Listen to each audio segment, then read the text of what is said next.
Buenos días, mi nombre es Geraldine Bermúdez y en el día de hoy, la bachiller Adriana Lozano y mi persona les vamos a hablar sobre los tratamientos de aguas industriales. El agua es el recurso más importante del mundo. Por esta razón hay que controlar la cantidad de agua que se le suministra a la población con el objetivo de agregarles características físico-químicas y microbiológicas que la hagan apta al consumo humano. En la corteza terrestre, los mayores depósitos de agua provienen de los océanos y eventualmente todas las aguas vuelven a esos depósitos.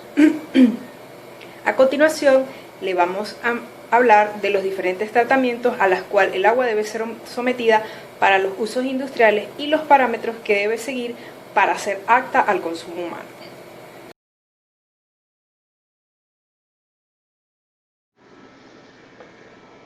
El agua es un líquido insípido, incoloro e inodoro. Es el recurso más importante del mundo. Sin ella, la vida misma nunca hubiera sido posible, ni el desarrollo de las sociedades. Se trata de un compuesto químico representado mediante una fórmula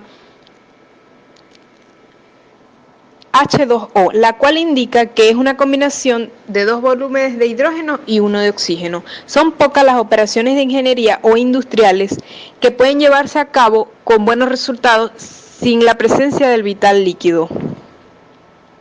El agua en estado natural es una solución de diversos componentes que se le van adhiriendo de acuerdo con los procesos del ciclo hidrológico y que le dan un carácter diferente a las aguas naturales, de acuerdo con la composición de los suelos y a los procesos físico-químicos a los cuales es sometida según su paso.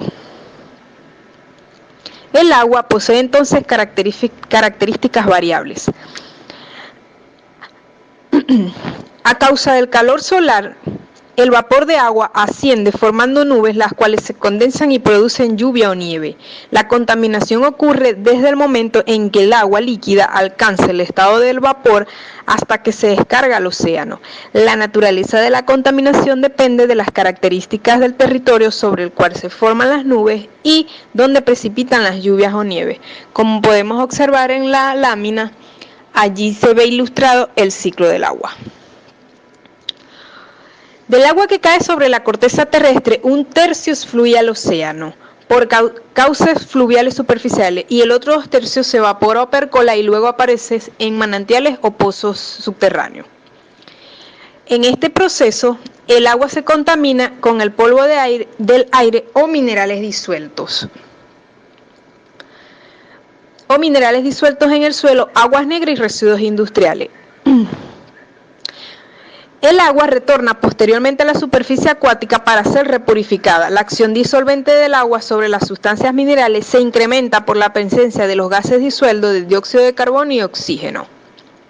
Por tanto, el agua es caracterizada de acuerdo al territorio geológico donde provenga, ya que en áreas donde abunda la piedra caliza o yeso encontraremos depósitos de agua dura y donde existen depósitos alcalinos se obtiene agua alcalina.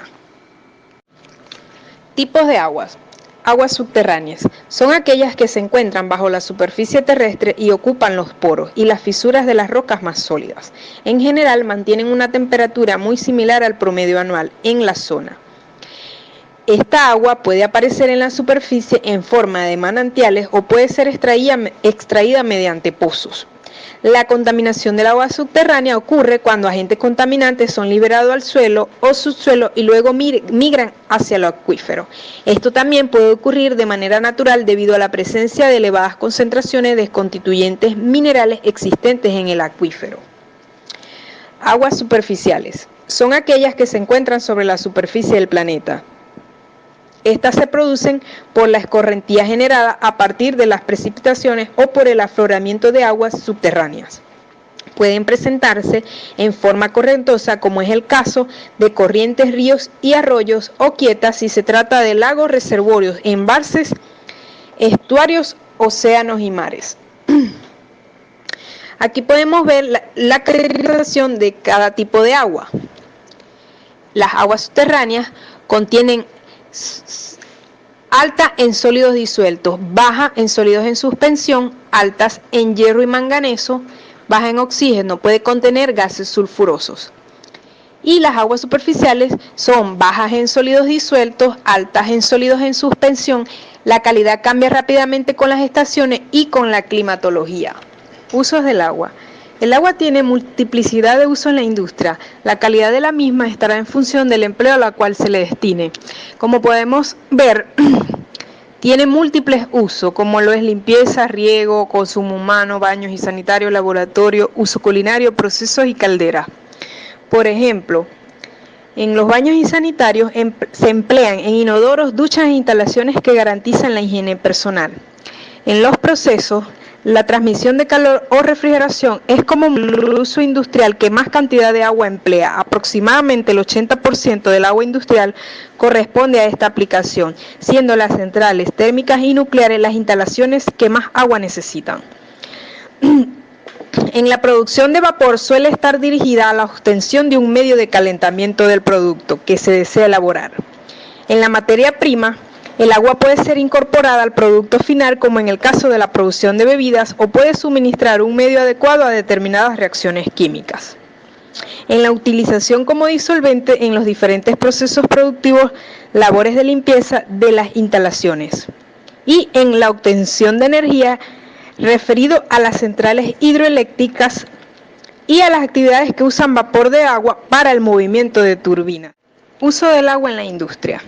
El agua no solo es importante como recurso vital, sino también como recurso económico e industrial, ya que se usa en innumerables actividades industriales, supone un consumo elevado y casi siempre resulta contaminada.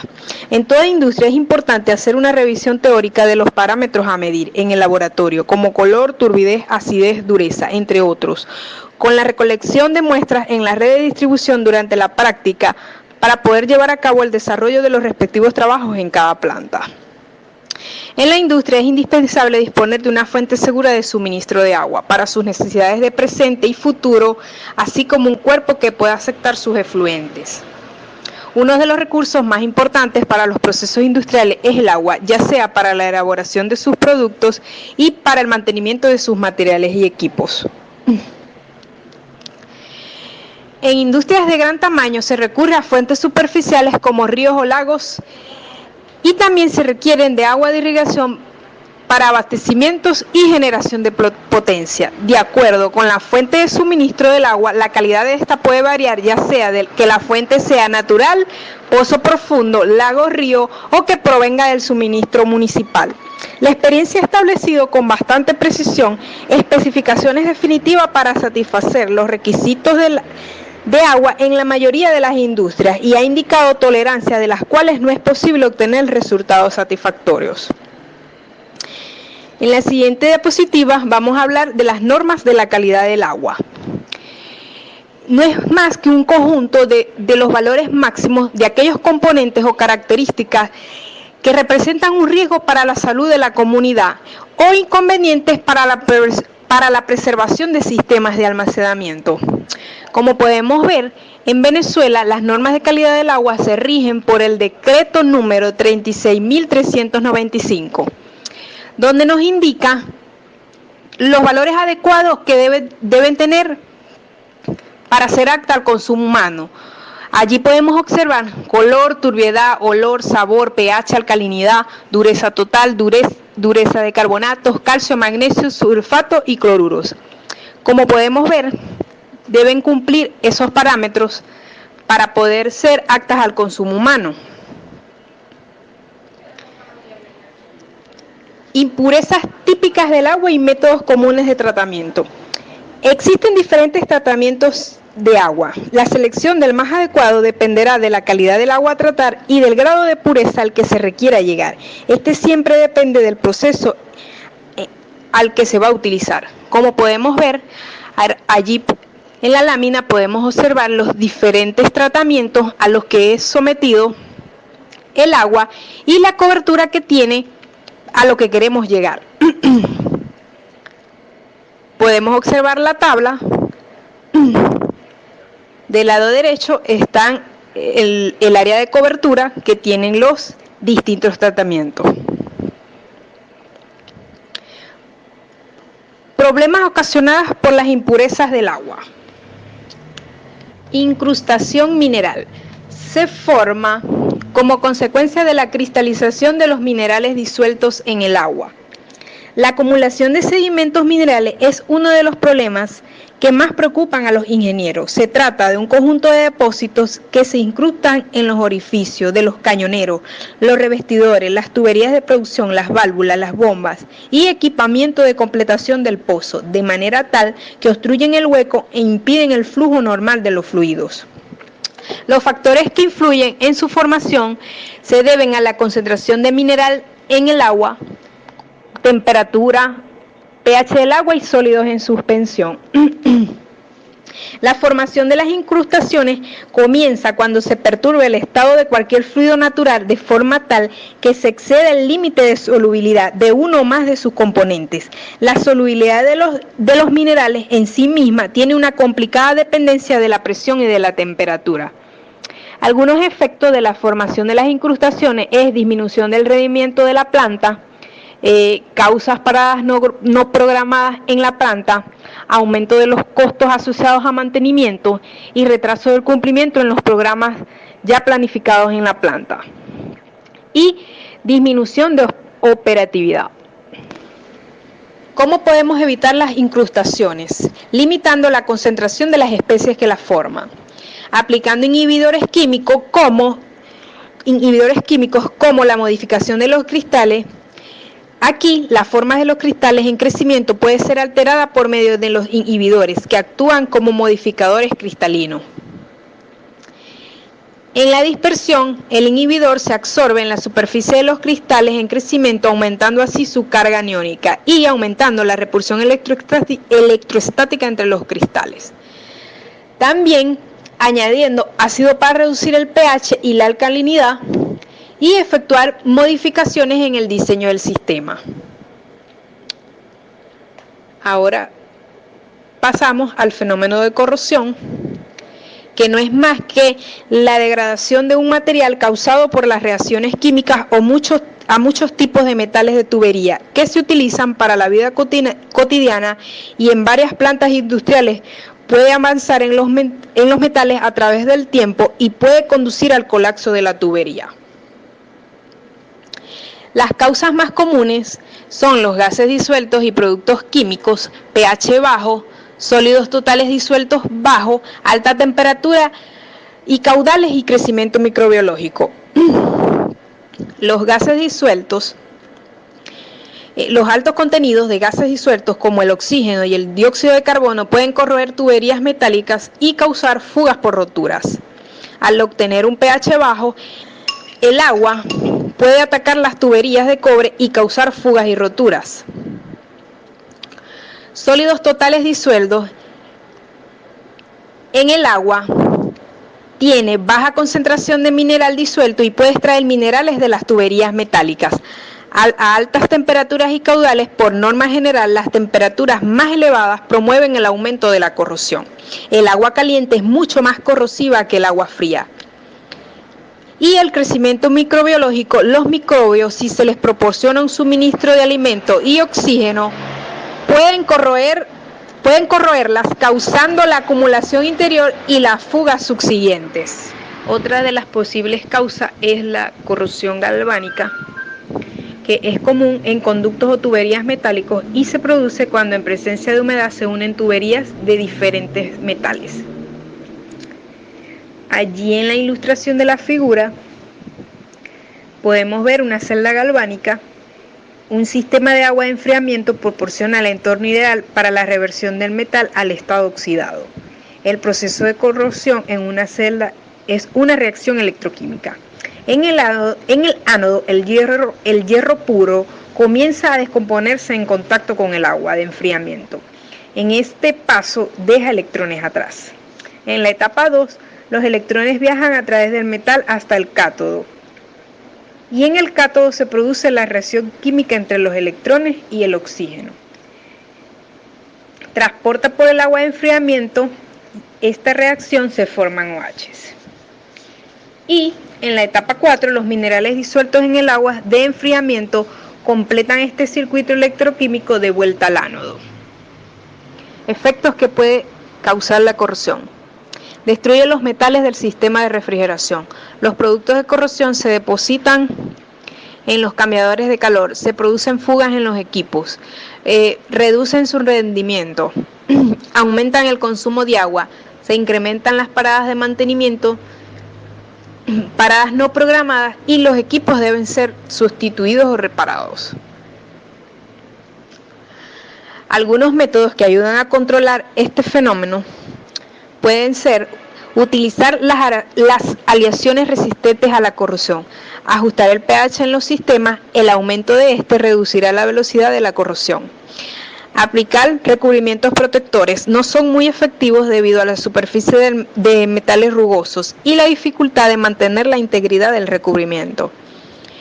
Utilizando ánodos de sacrificio, piezas de metal muy reactivo como el magnesio o el zinc se colocan en intercambiadores de calor, y aplicar programas químicos para control de corrosión. Otro problema que se deriva es el ensuciamiento o fouling.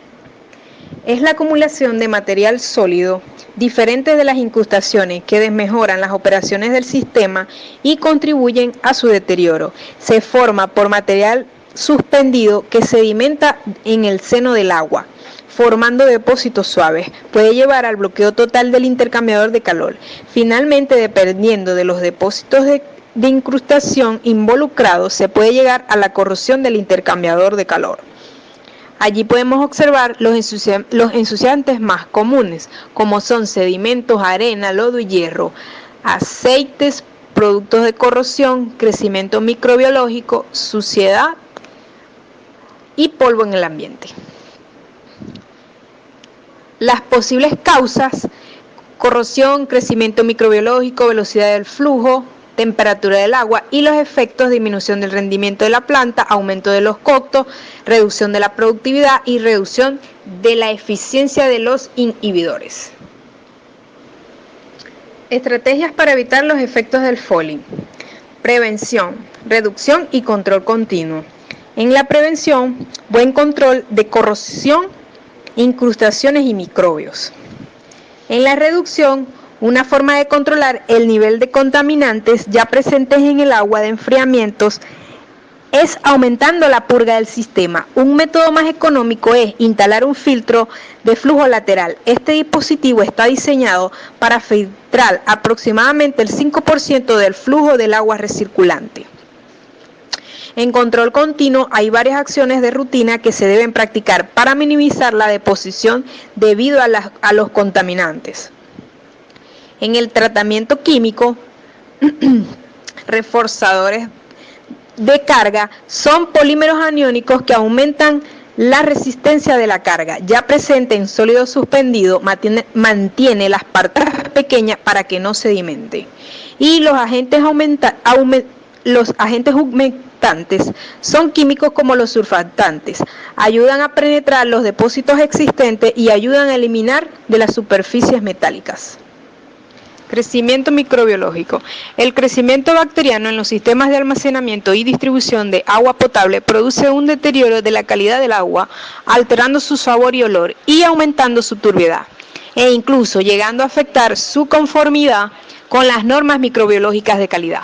Además, la película bacteriana formada en las paredes de las tuberías puede reducir la capacidad hidráulica de la misma y acelerar su corrosión, y hacer más difícil el mantenimiento de una concentración residual de desinfectante.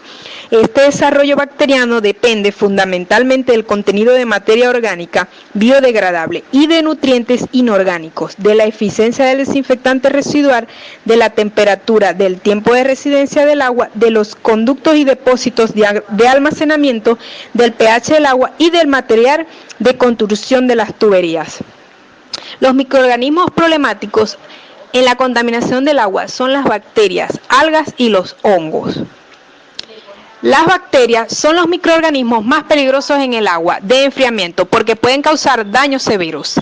Las algas, el crecimiento de las algas pueden tapar el flujo del agua en la parte superior de la torre de enfriamiento, tapar pantallas, ensuciar los equipos.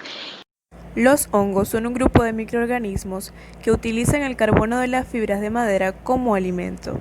Problemas que ocasionan este tipo de microorganismos. Las bacterias forman masas pegajosas de limo que ensucian y originan una reducción de la transferencia de calor. Generan residuos ácidos que disminuyen el pH y aumentan la corrosión. Generan grandes volúmenes de depósitos de hierro que ensucian y producen ácidos a partir del amoníaco, lo que reduce el pH y aumenta la corrosión. Las algas requieren de luz solar, forman matas de algas, ensucian los equipos, consumen oxidantes y suministran alimentos para otros microorganismos, además que consumen cloro. Los hongos, la putrefacción de la madera, tanto en su superficie como en su seno, origina la pérdida de integridad estructural de la torre de refrigeración. Algunos métodos utilizados en el control microbiológico. La calidad del agua. La supervivencia de microorganismos depende de que encuentren una buena fuente de alimento. Se deben tomar medidas para asegurar que microorganismos que sirvan como nutrientes se minimicen. Consideraciones de diseño del sistema. Existen varias consideraciones en el diseño del sistema que pueden ayudar a disuadir el crecimiento de microorganismos, limpiar el lodo de los depósitos regularmente. Tratamiento químico con biocidas. Un buen programa químico es fundamental para controlar los microorganismos. Biocidas oxidantes, este grupo incluye cloro, bromo, dióxido de cloro, ozono y hipoclorito de sodio, oxidan o queman los microorganismos con los que entran en contacto. Y los biocidas no oxidantes, grupos de compuestos orgánicos que son tóxicos para los microorganismos. Se aplican en dosis de moderadas a altas y requieren mínima cantidad de tiempo para matar, destruye la pared celular del microbio. Los biodispersantes funcionan de dos maneras. Primero, donde hay depósitos existentes de microorganismos, rompen el depósito y exponen más de la biomasa al biocida. Dificulta que se adhiera a superficies metálicas. Los dispersantes provienen de la acumulación de microbios. Parámetros físicos y químicos del agua. El color es originado principalmente por la presencia de ácidos húmicos, ácidos grasos, además de óxido de hierro, zinc y manganeso, y algunas algas verdes o azules. Olor y sabor causado por la presencia de materia orgánica en descomposición, residuos industriales, algas y gases. La remoción se da por aireación, carbón activado, supercloración y sales de cobre. El agua no debe poseer olores ni sabores apreciables. Turbidez producida por materia en suspensión coloidal o no se manifiesta por la reducción de transparencia o brillantez del agua. La remoción se da por sedimentación y los límites recomendados para abastecimiento urbano es 5 ppm y para abastecimiento rural 30 ppm. La temperatura ya influye en el retardo y aceleración de la actividad biológica. Es uno de los parámetros más importantes. La absorción de oxígeno, la precipitación de compuestos, formación de depósitos, la desinfección y los procesos de mezcla rápida, floculación, sedimentación y filtración. Para uso doméstico debe ser fresca y no mayor a 5 grados Celsius a la del medio ambiente. La conductividad es una capacidad que tiene una muestra de agua de transportar una corriente eléctrica. Varía con el tipo y cantidad de iones que contenga y depende de la temperatura. La dureza es la cantidad de iones calcio y magnesio. Se determina por métodos gravimétricos. La alcalinidad, iones carbonato, mide los iones carbonato, bicarbonato e hidróxido que pueden originar problemas de incrustación. Se determina por titulación de ácidos fuertes, el uso de indicadores que cambian de color. El pH es una forma de expresar la concentración de iones hidróneo o más exactamente su actividad. Se usa universalmente para medir la intensidad de las condiciones ácidas o alcalinas del agua. Se determina con potenciometría o por colorimetría. Las plantas de tratamiento de las hidrológicas en Venezuela solo corrigen impurezas de naturaleza física, turbiedad, color, bacterias y algas, y químicamente pueden modificar la alcalinidad, hierro por coagulación y pH por tratamiento de estabilización. Gracias.